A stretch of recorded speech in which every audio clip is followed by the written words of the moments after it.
Hello നമസ്കാരം. കുറച്ച് ദിവസമായിട്ട് ഞാനിപ്പോൾ നമ്മുടെ ഈ ജപമാല കെട്ടി തുടങ്ങിയിട്ടുണ്ട്.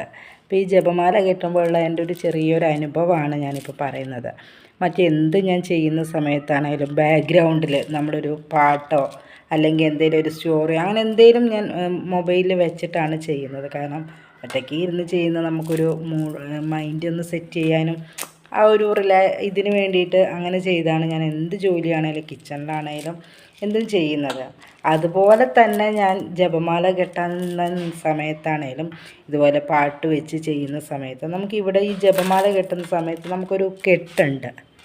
കെട്ട് നമുക്കറിയാമല്ലോ, ശരിക്കും മനസ്സിലാവുന്നുണ്ടോ എന്നറിയത്തില്ല.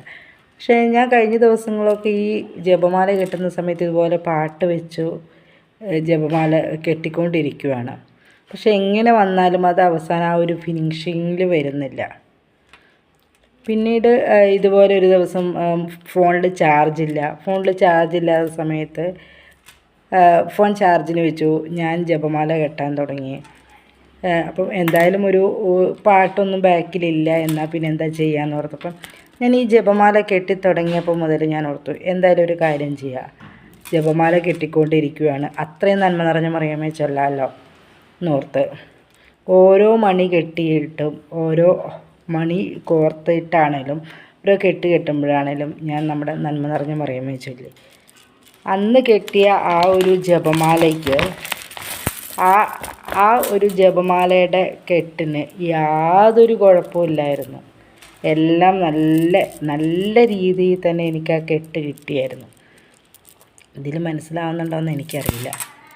അപ്പോൾ എനിക്ക് വളരെയേറെ സന്തോഷമായി. ഇത്രയും കെട്ടിയിട്ട് ഒരു ബുദ്ധിമുട്ടും ഇല്ലാതെ കോർത്തെടുത്ത് ഈ ഒരു ജപമാലയ്ക്ക് ഒന്നും പറ്റിയില്ലല്ലോ, നല്ല രീതിയിൽ എനിക്ക് കിട്ടിയല്ലോ എന്ന്. അപ്പോൾ ആ ഒരു ഇതിൽ അടുത്ത ജപമാലയും ഞാൻ കെട്ടി. ബാക്ക്ഗ്രൗണ്ടിൽ വേറെ ഒന്നുമില്ല, ഞാൻ ഈ നന്മ നിറഞ്ഞ മറിയമേ മാത്രം ചൊല്ലി കെട്ടിയ കൊന്ത. പക്ഷെ അതിൽ കെട്ടിയപ്പോഴാണേലും എനിക്ക് യാതൊരു ബുദ്ധിമുട്ടും ഇല്ലാതെ ഈ കൊന്ത കെട്ടാൻ പറ്റി. അപ്പോൾ എനിക്ക് മനസ്സിലായി ഈ കൊന്ത കെട്ടുന്ന സമയത്ത് നല്ല പ്രാർത്ഥനയോടുകൂടി തന്നെ ഞാൻ കൊന്ത കെട്ടാൻ തുടങ്ങി. അന്നേ ദിവസം മൊത്തം എൻ്റെ മനസ്സിനും ഒരു സമാധാനവും സന്തോഷവുമായിരുന്നു. കാരണം അന്ന് എത്ര കൊന്ത കെട്ടിയോ, എത്ര ഇതുപോലെ മണികൾ കെട്ടിയോ, അത്രയും നന്മ നിറഞ്ഞ മറിയമേ ഞാൻ അന്ന് ചൊല്ലിയിട്ടുണ്ടായിരുന്നു. അതിനുശേഷം ഓരോ കൊന്ത കെട്ടുമ്പോഴും ഞാൻ നന്മ നിറഞ്ഞ മറിയമേ ചൊല്ലിയിട്ടാണ് കെട്ടുന്നത്. ബാക്ക്ഗ്രൗണ്ടോ മ്യൂസിക്കോ കാര്യങ്ങളോ